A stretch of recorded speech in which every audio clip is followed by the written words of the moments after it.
Dan lain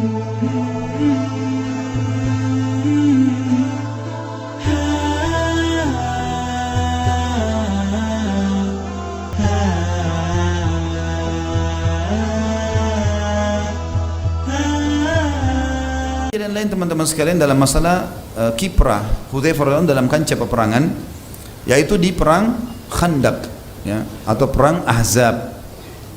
Sudah sering kita ceritakan peperangan ini teman-teman sekalian, tapi ada kisah yang unik di sini.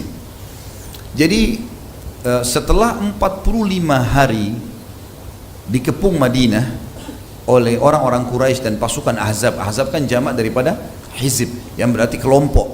Karena banyaknya suku-suku Arab dan orang Yahudi bergabung sampai 10.000 pasukan dipimpin oleh Abu Sufyan pada saat itu, maka dinamakan Ahzab. Allah namakan surah Ahzab, surah nomor 33, menceritakan masalah perang Ahzab atau perang Khandaq, parit yang dijelaskan dalam hadis, gitu kan. Kalau perang Ahzab disebutkan dalam Al-Quran, kalau perang Khandaq, istilah Khandaq digunakan di dalam hadis Nabi SAW. Yang jelas teman-teman sekalian, pada saat itu sudah dibuat parit, muslimin berhasil menahan serangan-serangan musuh, ya. Di zaman kisah Ali bin Abi Thalib sudah kita ceritakan, kisah juga Zubair bin Awam sudah kita jelaskan, ya, bagaimana peperangan-peperangan ini terjadi. Juga kisah Jabir bin Abdullah, masalah kisah makanan yang jadi banyak, pada saat itu sudah kita pernah jelaskan. Jadi kita masuk ke inti bahasan masalah Hudzaifah saja. Setelah 45 hari mengepung Madinah dan mereka tidak mampu sama sekali untuk, ya, masuk, maka ada satu orang pemimpin Quraisy namanya Naim bin Mas'ud. Naim ini entah bagaimana kuasa Allah, dia tadi orang keduanya Abu Sufyan, orang yang paling benci dengan Islam. Dia tiba-tiba memanah ke arah seberang parit muslimin, surat isinya, "Wahai Muhammad, jemputlah aku karena aku ingin masuk Islam." Maka Nabi SAW bilang kepada para sahabat, turunkan tangga buat dia, dari tali sama kayu, turunin di parit, dijemput malam hari. Orang-orang Quraisy tidak ada yang tahu, dia sendiri turun. Datang Naim bin Mas'ud, betul-betul dia masuk Islam, syahadat. Nabi SAW gembira, gitu kan. Ini pimpinan Quraisy, tidak ada apa-apa nih. Allah SWT utus dia datang, dan ini sebab kemenangan muslimin di perang Ahzab, salah satunya. Naim bin Mas'ud ini radhiyallahu anhu pada saat sudah masuk Islam, dia mengatakan, "Hai Muhammad," ya Rasulullah, dia mengatakan setelah masuk Islam. Tadinya sebelum masuk Islam dia, "Hai Muhammad, saya mau syahadat." Lalu Nabi SAW syahadatkan. Lalu dia mengatakan, "Ya Rasulullah, setelah masuk Islam, utus saya, perintahkan apa saja." Apa saja, ya. Kata Nabi SAW, "Kau satu orang, hai Naim. Saya nggak tahu harus suruh apa, tapi kalau kau bisa kacauin mereka, kacauin aja." Maka berdirilah Naim mengatakan, "Baik, saya akan lakukan ya Rasulullah." Maka dia pun turun, dia langsung keluar.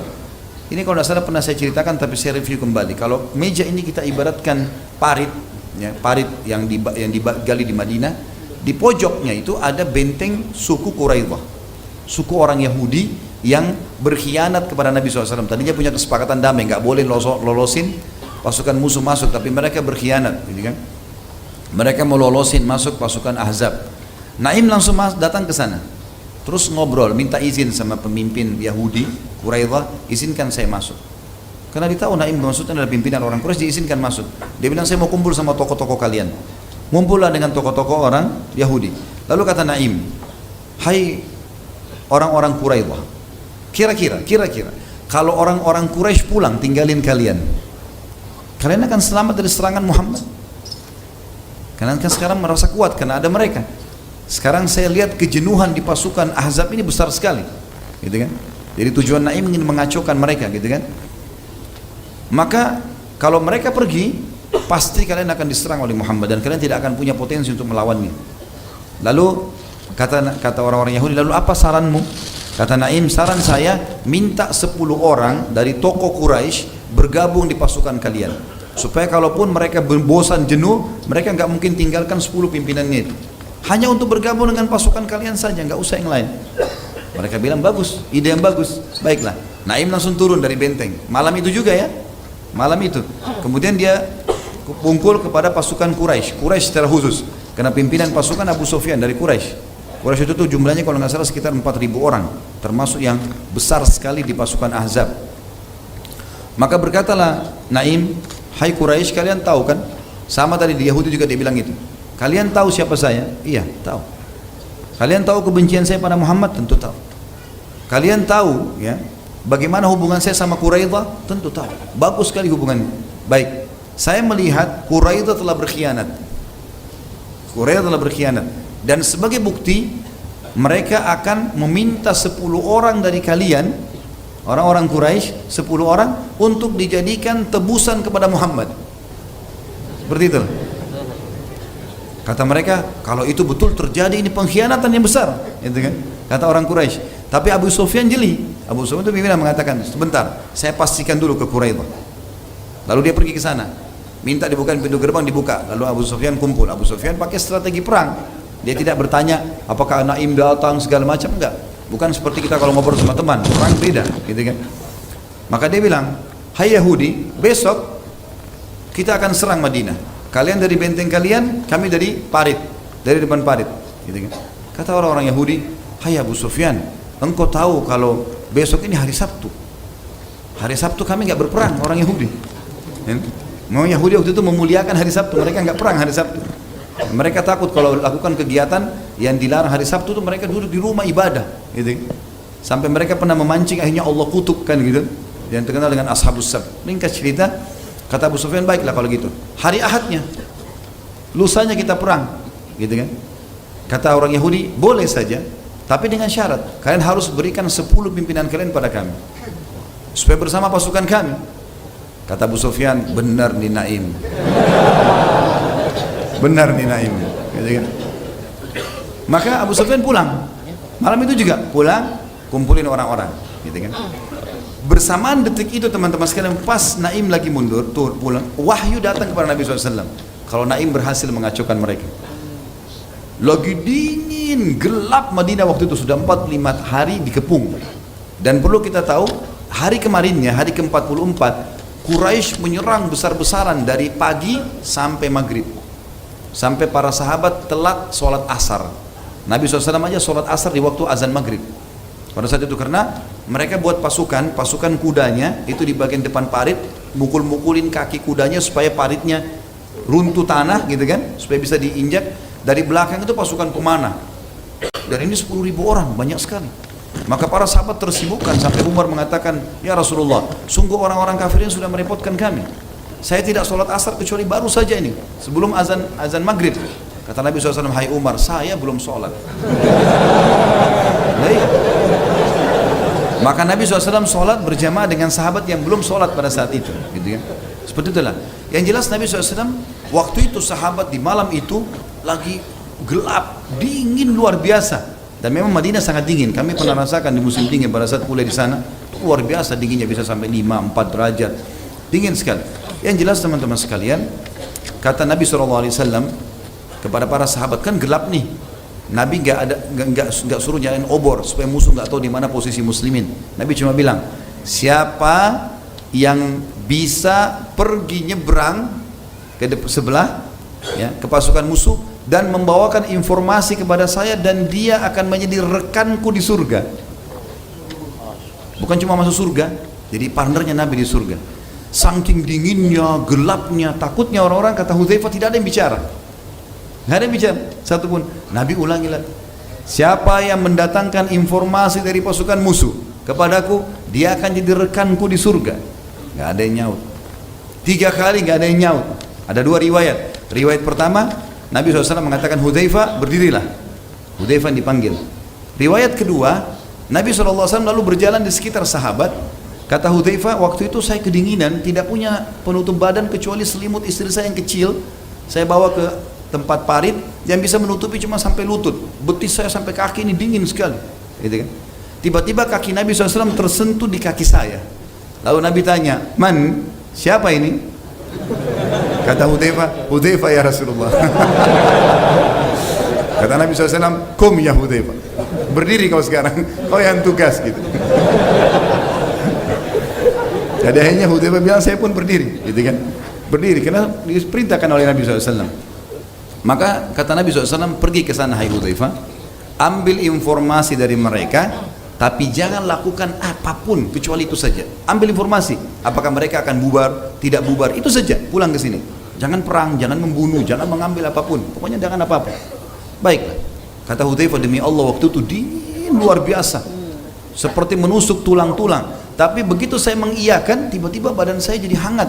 Saya seperti di dalam sebuah kotak yang panas, yang hangat gitu. Saya turun dari parit, saya naik ke atas, kemudian masuk ke pasukan musuh, gitu kan. Pada saat itu bersamaan Abu Sufyan balik dari tadi bentengnya Quraidah itu. Abu Sufyan di api unggunnya duduk, kemudian dia berkata kepada orang-orang, kumpullah hai pasukan, ya. Ada sesuatu yang penting yang saya ingin sampaikan pada malam ini, dan pastikan orang-orang di sebelah kalian kenal, gitu kan. Jangan sampai musuh nyelinap. Hudzaifah ada di situ, gitu kan. Akhirnya Hudzaifah mendengar Abu Sufyan memanggil orang-orang, gitu kan. Kata Abu Hudzaifah, saya waktu dengar suara laki-laki itu mengatakan, hai pasukan, kumpullah dan pastikan orang sebelah kalian. Saya melihat orang itu lagi menghangatkan diri di api unggun, karena dingin sekali kan. Begitu saya lihat Abu Sufyan, pimpinan orang-orang kafir nih, dia bilang, saya pun meletakkan anak panah saya di busurnya. Demi Allah kalau saya tarik mati Abu Sufyan, karena sasarannya dekat sekali dan panah ini dekat, pasti bisa membunuh. Tapi saya mengingat wasiat Nabi SAW, jangan buat apa-apa, ambil informasi pulang, ini penting. Taat pada pemimpin di kancah peperangan penting. Jangan sok jagoan, serang tidak, walaupun kita punya potensi, harus izin, gitu kan. Pasukan muslimin dulu tidak berani menyerang kecuali sudah ada izin. Sampai kadang-kadang mereka karena inginnya menyerang, mereka merayu-rayu pimpinan mereka, izinkan kami menyerang. Begitu dikatakan iya, sudah langsung menyerang, gitu kan. Kalau enggak bisa, melanggarin, gitu kan. Bisa kalau mati tidak mati syahid nantinya. Maka kata Hudzaifah, orang-orang pada berkumpul semua, karena kan informasi penting. Tapi Abu Sufyan bilang apa tadi? Harus kenal orang yang ada di sebelah. Tanya. Jadi orang pada tanya, siapa kamu? Siapa kamu, gitu kan? Tanya, disebutkan namanya. Hudzaifah bilang, saya bingung nih. Nanti kalau saya sebut nama saya ketahuan. Maka dia bilang, saya pegang orang di tangan kanan saya tanya, siapa kamu? Disebut namanya. Saya pegang sebelah kiri, siapa kamu? Disebut namanya. Dia bilang, saya nggak ditanya.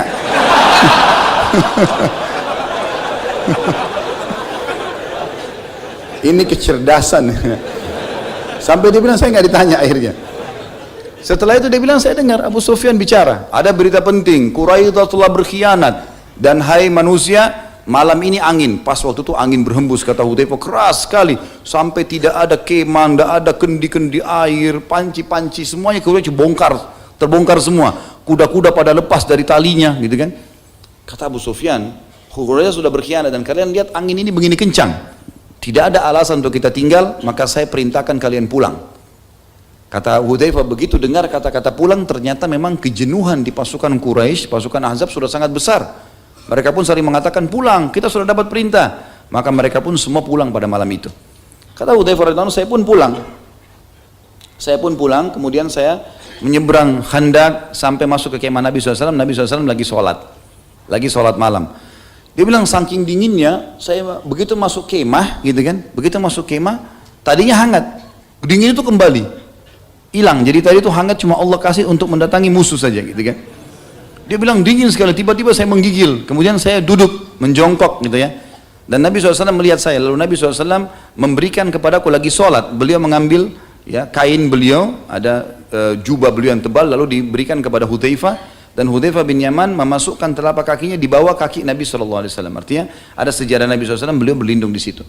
Sampai Nabi SAW selesai sholat, baru bertanya, ada apa hai Hudzaifah, informasi? Dia bilang, ya Rasulullah, seperti yang anda inginkan, bahwasanya memang Allah sudah membubarkan mereka.